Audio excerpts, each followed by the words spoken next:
When I was young, I read Romance of the Three Kingdoms and liked Liu Bei most, who was kind, loved people and respected talents. Gradually I find I like Cao more, whom I hated. Initially, he is portrayed as treacherous, cunning and sinister. In operas, he has a white painted face, and is reviled by later generations as a villain.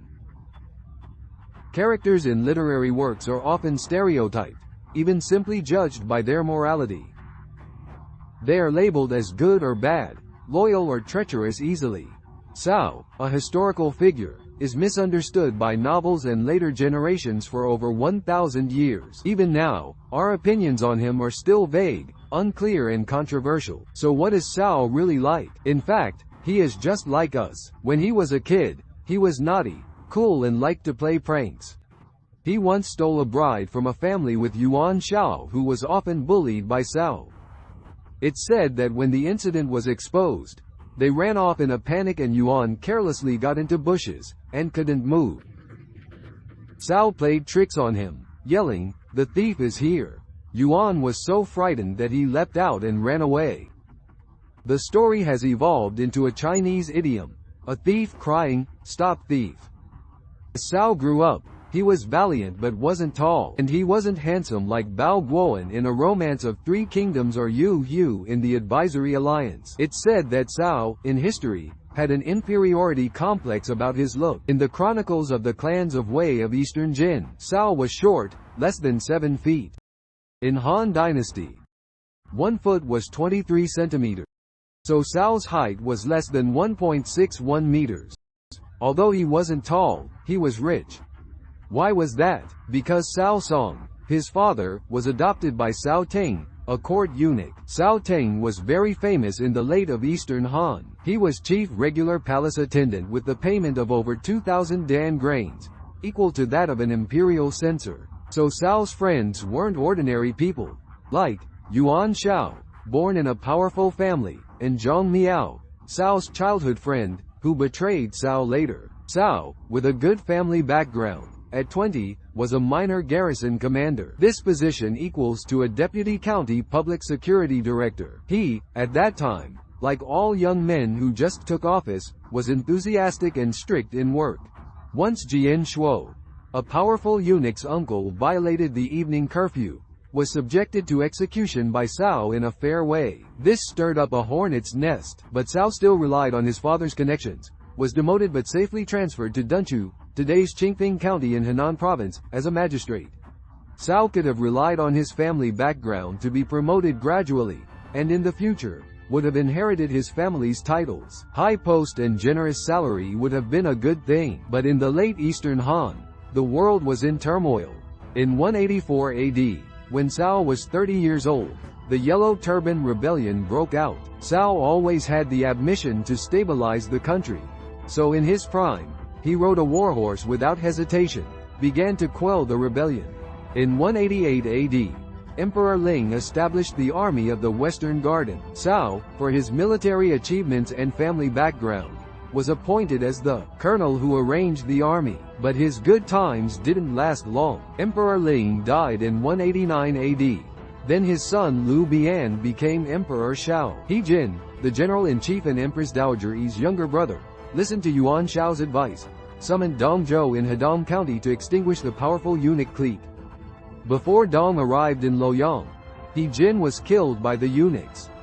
In September, Dong controlled the court, deposed Emperor Shao as Prince of Hongnong, killed he and his mother, then installed Liu Xie, Prince of Qinlu, as Emperor Xian. Then Dong made himself Grand Preceptor, and caused chaos. When Dong came to power, he admired Cao very much. If Cao submitted to Dong at that time, he would gain wealth and glory easily. But when Cao saw Dong's treachery, he didn't want to work for Dong. He escaped from Luoyang. But on his way out, something happened that he's been reviled for thousands of years. What was that? That is, Cao killed his friend Liu Bosch's whole family. And it wasn't a fabricated story, but really happened in history. In the masterpiece, Cao and Chen Gong, on their way out of Luoyang, passed by the house of Liu Bosch. They planned to stay the night and would leave the next day. Liu asked his family to kill a pig to entertain them, and he went out to buy wine. Cao and Chen were tired, so they rested in the room. Cao, with a suspicious personality, suddenly heard the sound of sharpening knives outside.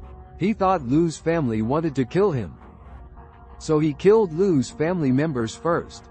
Even on the way out, they happened to meet Lu, who just got home. Cao was worried that Lu would denounce him, so he chopped Lu to death. There are also a famous saying that has been passed down: "I'd rather betray the world than let the world betray me." In the masterpiece, this incident caused Cao and Chen go their separate ways, and earned Cao nearly 2,000 years of infamy. So what's the truth? Was Cao really so ruthless? First, the records of the Three Kingdoms, an official historical text, didn't have the record of the incident. It didn't mention Cao and Chen went to Lu's home at night, but the other three historical texts have different records. The Shishuo Shenyu wrote Cao, the great ancestor, went to Lu's home. Only Lu's 5 sons were at home, who entertained him. Cao, since he betrayed Dong, suspected they would kill him, so he killed them and left. The Book of Wei wrote Cao and his attendants arrived at Chenggao where Lu lived nearby. Lu wasn't at home, and his sons and guests robbed Cao, took his horses and belongings, so Cao killed them. The miscellaneous notes wrote Cao heard the sound of sharpening knives, thought Lu's family wanted to murder him, so he killed them. Then he said sadly and left, "I'd rather betray you than let you betray me." The three records pointed out one thing, that Lu wasn't at home at that time. It's possible that Cao killed Lu's family. Given his suspicious personality, and on his way of escape, he would kill anyone first who might threaten his safety. Lu's home was close to Chenggao, where wasn't far from Luoyang, so it's possible that someone killed Cao to claim a reward from Dong Zhou. So Cao may unintentionally kill them, rather than deliberately. But TV series added the plot of killing Lu, which changed the action's nature completely from self-defense to massacre the innocent. It showed Cao's ungratefulness, and caused him to be criticized for nearly 2,000 years.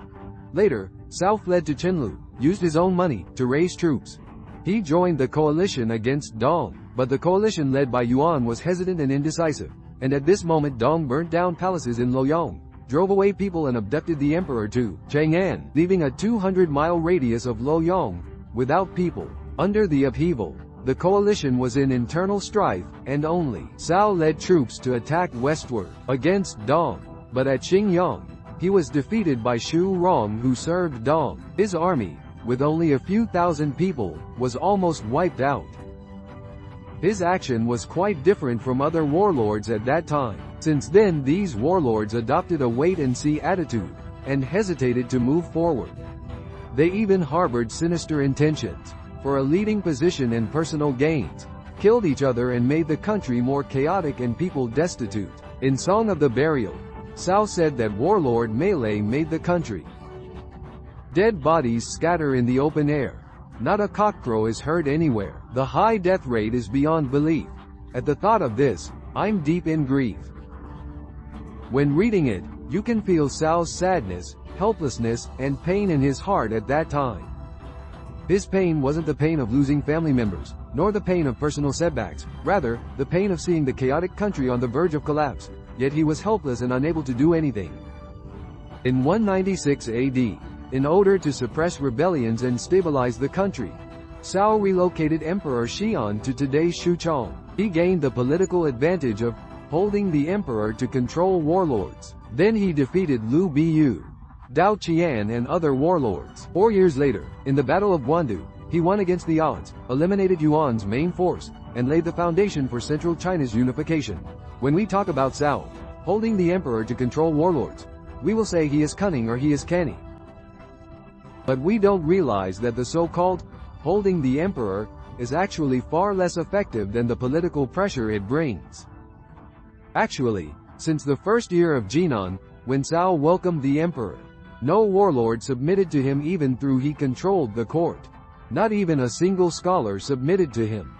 For example, Xuan Yu, his most important strategist from the Yingchuan Xuan clan, always worked for the revival of Han. With the principle of protecting Han dynasty, he wanted Cao to serve the emperor, uphold justice and righteousness. But Xuan wasn't a subordinate of Cao. And Cao's most capable strategists and valiant generals also rarely came to serve him in response to the court's recruitment. Whether attracting talents, conquering new territories, or expanding his influence, using the words of Lu Simian, all were based on his political clarity and military tactics, not because he controlled the emperor. On the contrary, he relocated the emperor, which meant that he shouldered Han Dynasty's responsibilities. This also made him a target of criticism. Zhou Yu scolded him. He was a traitor under the guise of a chancellor, while Xuan Yu expected Cao to revitalize Han Dynasty. With the increase of Cao's power, he had more and more political enemies. He even had to send his 3 daughters to Emperor Xian. Balancing the relationship between the dynasty and himself consumed too much of his energy. His many political enemies came from influential clans which, at that time, almost monopolized the path to office. They used the guise of restoring the dynasty to consolidate their power. Cao wanted to break the hierarchy to recruit middle and lower class talents, and to combat the hereditary system of the powerful. He emphasized meritocracy. To this end, he issued several decrees to seek talents successively. His A Short Psalm Singing Before Wine was a psalm to seek talent written under this circumstance. It was said that after stabilizing northern area, he led powerful armies south to the Yangtze River and fought with Sun Quan. That night, the moon was bright. Cao took a spear, stood at the bow of a ship, told his generals that the weapon broke the yellow scarves, defeated Lu Biyu, Yuan Shu, and Yuan Shao, penetrated beyond the northern frontier, and conquered the east as far as Liaodong.